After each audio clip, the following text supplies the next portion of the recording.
शहर में लगातार समस्याएं बनी हुई हैं और समस्या का समाधान लगातार जिले के जाने माने अधिवक्ता समाज सेवी सम्यक जैन समाधान करने का काम कर रहे हैं। हमारे साथ सम्यक जैन जी हैं। आइए हम उनसे बात करते हैं कि आखिर डिंडोरी जिले में सबसे बड़ी चुनौती क्या है और समस्या क्या है। भाई साहब बताएंगे कि डिंडोरी जिले में सबसे बड़ी समस्या क्या है। देखिए, सबसे पहले जो आपने बताया कि हम समस्या का समाधान कराते हैं, तो मैं आपको एक बताऊं कि चूंकि हम लीगल फ्रेटर्निटी से बिलोंग करते हैं, तो हमारे में एक कोर्स रहता है लीगल एड का। तो चूंकि मैं भोपाल में कन्वेनर रहा हूं अपने कॉलेज से लीगल एड का, तो हमको एक ट्रेनिंग दी जाती है कि कैसे आप दीन दुखियों और जन समस्या को निराकरण आप अपने लीगल फ्रेटर्निटी के माध्यम से करा सकते हैं। तो उसी तारतम्य में हम ज़िले में भी जो भी समस्याएं रहती हैं, जो मूलभूत सुविधाएं रहती हैं और जो वास्तव में जो आम नागरिकों को मिलना चाहिए और मुहैया होनी चाहिए, तो उस प्रक्रिया के तहत हम काम करते हैं। तो हमारा जो दफ्तर है वो सिर्फ ये देखता है कि जो जन समस्या आ रही है, जो जनता जिस भी माध्यम को बनाती है और उस माध्यम में उसको कोई भी प्रकार की त्रुटियां होती तो हम उसका निराकरण कराते हैं। जिले में तो सबसे बड़ी समस्या क्या है आपके हिसाब से। देखिए, अगर नगरीय क्षेत्र में देखा जाए तो नगरीय क्षेत्र में सबसे बड़ी समस्या जो है वो है साफ सफाई की, रोड नाली की। जो आज भी जो कंस्ट्रक्शन चल रहे हैं वो गुणवत्ताहीन कैटेगरी के हैं, जो बनते हैं और बनते ही साथ ख़राब हो जाते हैं।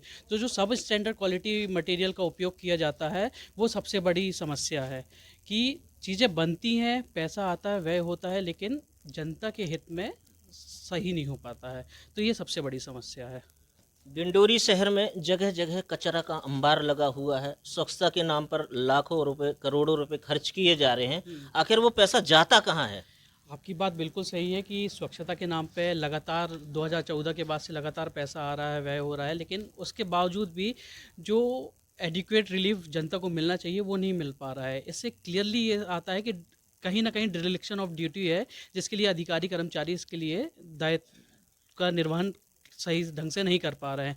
तो अगर पैसा आ रहा है, व्यय नहीं हो रहा है और चीज़ें उसके विपरीत नहीं हो रही हैं, तो ये कहीं ना कहीं अधिकारी कर्मचारियों का लापरवाही है। आपके पास कैसे कैसे लोग समस्या लेकर आते हैं। देखिए, हमारे पास हर तरह की समस्याएं आती हैं। वो समस्या भी आती है जिसका हम आउट ऑफ कोर्ट सेटलमेंट भी करा देते हैं, क्लियर करा देते हैं और उसका रिलीफ जनता को मिल जाता है। हमारे अंतर्गत हमारे रेगुलेशन में रहता है कि एक मीडिएशन आर्बिट्रेशन का भी क्लॉज रहता है। हम उसके तहत चीज माध्यम कोर्ट में जाए ना, कोर्ट में पेंडेंसी बढ़े ना, उस कारण से हम लोग मीडिएशन आर्बिट्रेशन के तहत भी कई मामले निपटा देते हैं, जो इससे कोर्ट को भी रिलीफ मिलता है कि उनकी पेंडेंसी नहीं बढ़ती है, बल्क नहीं होता और रिलीफ टाइम बाउंड पीरियड में मिल जाती है। ये नर्मदा में जो नाले बहकर समा रहे हैं उसको लेकर आप क्या कहेंगे।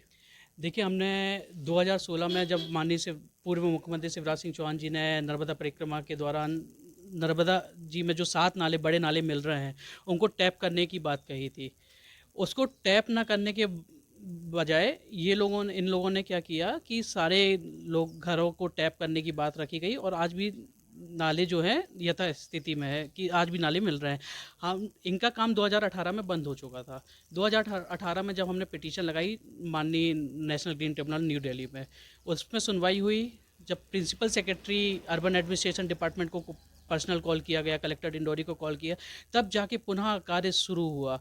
अब पुनः कार्य शुरू हुआ तो अभी भी इनका यह है कि स्टेटस पेंडिंग दिखा रहा है कि हम नालों को रोक लेंगे, नाले को रोक लेंगे, लेकिन मेरे को नहीं लगता, क्योंकि इनके डीपीआर में ही ये नहीं है कि आपको नालों को रोकना है।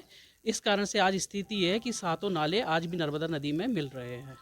तो कहीं ना कहीं डिंडोरी में लगातार समस्या बनी हुई है। हमारा चैनल लगातार समाज सेवियों से मिलकर शहर की समस्याओं के बारे में चर्चा करेगा।